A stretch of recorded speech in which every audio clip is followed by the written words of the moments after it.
بسم اللہ الرحمن الرحیم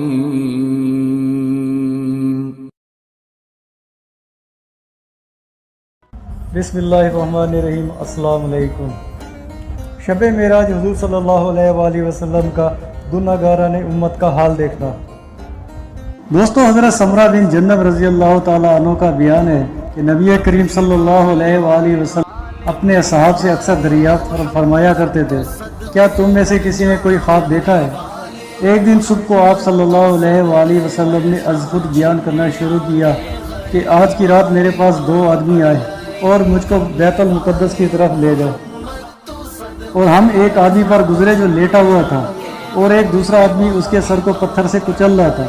پتھر مارتا تو سر چور چور ہو جاتا اور پتھر دور لڑک جاتا، پھر وہ آدمی پتھر لینے جاتا، اتنے میں اس کا سر صحیح سالم ہو جاتا اور وہ واپس آ کر پھر پتھر سے مارنے لگتا۔ اسی طرح برابر مارتا رہا۔ میں نے اپنے ساتھی سے کہا، سبحان اللہ، یہ دونوں کون اشخاص ہیں؟ میرے ساتھی نے کہا، ابھی اور آگے چلیے۔ ہم آگے چلے تو دیکھا کہ ایک آدمی گدے پر لیٹا ہوا ہے اور ایک شخص لوہے کے آنکڑے سے اس کی باچھوں کو گدی تک چیرتا ہے۔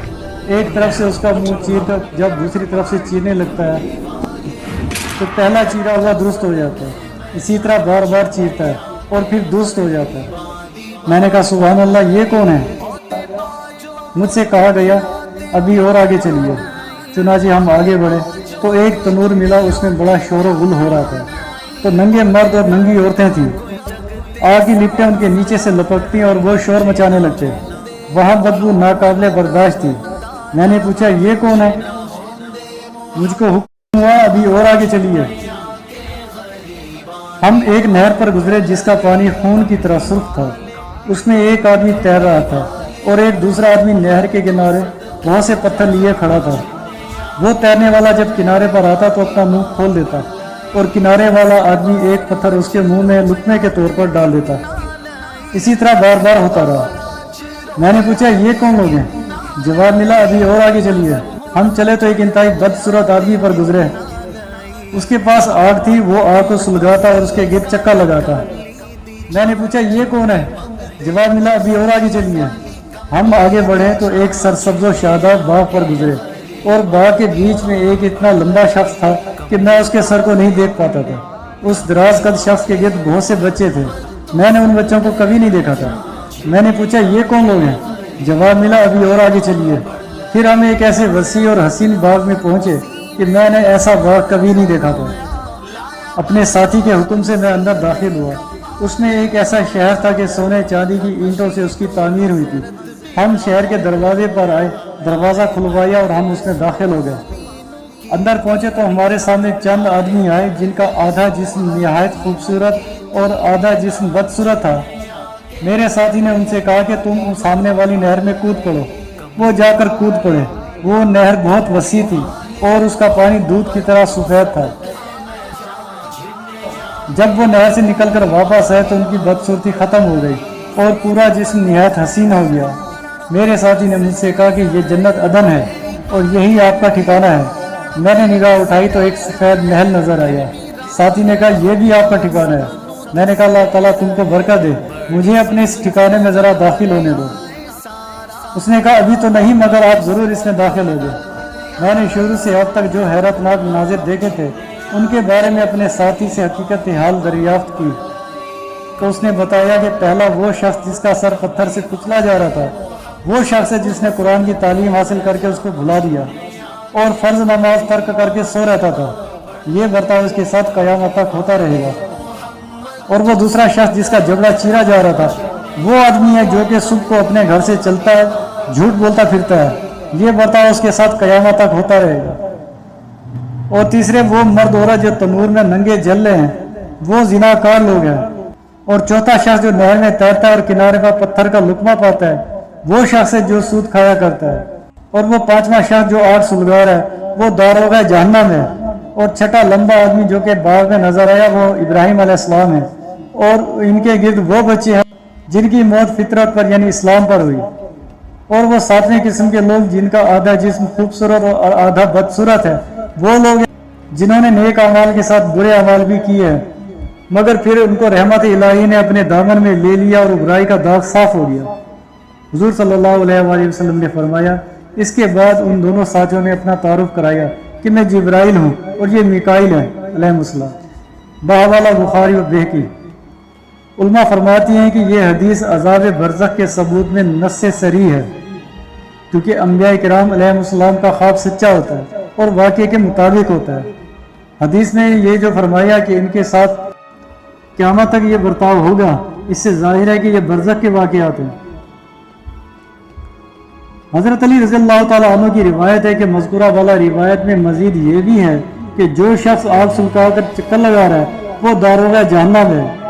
جب کوئی چیز اس آگ سے باہر نکلتی ہے تو فوراً وہ داروغہ اس کو آگ میں لوٹا دیتے ہیں۔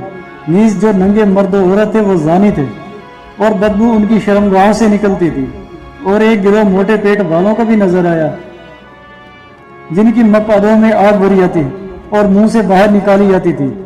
یہ قوم لوط کا عمل کرنے والے لوطی تھے۔ وہ نہر جو سفید دودھ کی طرح تھی وہ کوثر کی نہر تھی۔ ابن اساکر۔ حضرت ابو سعید خدری رضی اللہ تعالیٰ عنہ کی روایت میں ہے کہ نبی کریم صلی اللہ علیہ وآلہ وسلم کا گزر کے ایسے دسترخوان پر بھی ہوا جہاں بھنا ہوا عمدہ گوشت تھا، مگر وہاں کھانے والا کوئی نہ تھا، اور ایک دسترخوان ایسا تھا جس پر بدبودار گوشت تھا، وہاں کچھ لوگ تھے۔ پوچھنے پر بتایا گیا کہ یہ وہ لوگ ہیں جو حلال کو چھوڑ کر حرام کو پسند کرتے ہیں۔ حضور صلی اللہ علیہ وآلہ وسلم ایک ایسے گروہ پر بھی گزرے جن کے شکم گھر کی طرح وسیع و عریض تھے۔ جب وہ اٹھنا چاہتے تو گر پڑتے اور حسرت سے کہتے، اے خدا تو قیامت کو نہ قائم کر۔ وہ گریہ ازاری کیا کرتے تھے۔ دریافت کرنے پر معلوم ہوا یہ امت محمدیہ کے سود خور ہیں۔ ایسے گروہ پر بھی گزر ہوا جن کے ہونٹ اونٹ کے ہونٹوں کی طرح تھے، ان کے منہ میں پتھروں کا لقمہ دیا جاتا اور پتھر مقد سے باہر آ جاتے۔ پوچھنے پر معلوم ہوا یہ وہ لوگ ہیں جو یتیموں کا مال ناحق کھا لیا کرتے تھے۔ ایسے گروہ پر بھی گزر ہوا جن کی پسلیوں سے گوشت کاٹ کر خود انہی کو کھلایا جاتا اور یہ کہا جاتا کہ کھا لے جس طرح تو اپنے بھائی کا گوشت کھایا کرتا تھا۔ دریافت کرنے پر معلوم ہوا یہ ہمازون یعنی غیبت کرنے والے اور لمازون ہیں یعنی لوگوں کی عیب جوئی کرنے والے ہیں۔ یہ برتاؤ ان لوگوں کے ساتھ قیامت تک رہے گا۔ بحوالہ بہقی دلائل النبوت۔ دوستو، حضرت ابو ہریرہ رضی اللہ تعالیٰ عنہ کی روایت میں آیا ہے کہ نبی کریم صلی اللہ علیہ وآلہ وسلم معراج کی رات ایسے گروہ پر گزرے جن کے سر پتھروں سے کچلے جاتے اور پھر صحیح سالم ہو جاتے تو دوبارہ کچلے جاتے، اسی طرح بار بار ہوتا رہا۔ حضور صلی اللہ علیہ وآلہ وسلم نے دریافت فرمایا کہ اے جبرائیل یہ کون لوگ ہیں؟ جواب ملا یہ وہ لوگ ہیں جن کے سر نماز سے بوجھل ہو جاتے تھے، یعنی نماز کو بڑا بوجھ سمجھ کر اتار پھینکتے، جیسے تیسے ادا کرتے یا کہ ادا ہی نہ کرتے۔ اس کے بعد ایک گروہ ایسا نظر آیا جن کی شرمگاہوں پر صرف لگتے تھے، اونٹ بکریوں کی طرح چرتے تھے اور تھوڑ گرم پتھر وغیرہ کھا رہے تھے۔ دریافت کرنے پر بتایا گیا یہ وہ لوگ ہیں جو اپنے مال سے زکوٰۃ صدقات وغیرہ نہیں نکالتے تھے۔ پھر ایک گروہ عورتوں اور مردوں کا نظر آیا جن کے سامنے پکا ہوا عمدہ گوشت تھا اور ساتھ ہی کچا اور خراب گوشت تھا۔ وہ لوگ عمدہ اور پکے ہوئے گوشت کو چھوڑ کر کچے اور خراب گوشت کو کھانے لگے۔ دریافت کرنے پر معلوم ہوا یہ وہ مرد ہیں جو اپنی حلال بیویوں کو چھوڑ کر بدکار عورتوں کے پاس جاتے ہیں، اور یہ وہ عورتیں ہیں جو اپنے خاوندوں کو چھوڑ کر غیر مردوں کے پاس جاتی ہیں۔ اس کے بعد ایک ایسا شخص نظر آیا جس نے ایک اتنا بڑا گٹھر جمع کر رکھا تھا کہ اس کو اٹھانے کی طاقت نہیں تھی اس میں، اس کے باوجود اس پر اور زیادہ بوجھ لاد رہا تھا۔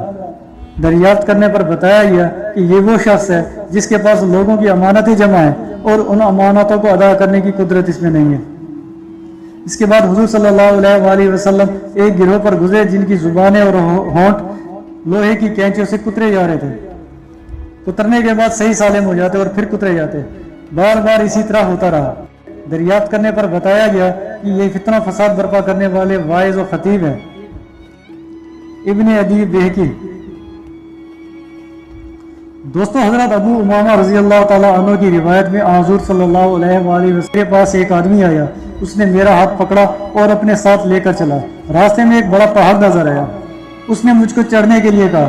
میں نے کہا اس لمبے پہاڑ پر میں کیسے چڑھوں؟ اس نے کہا میں آپ کے لیے اس پر چڑھنا آسان کر دوں گا۔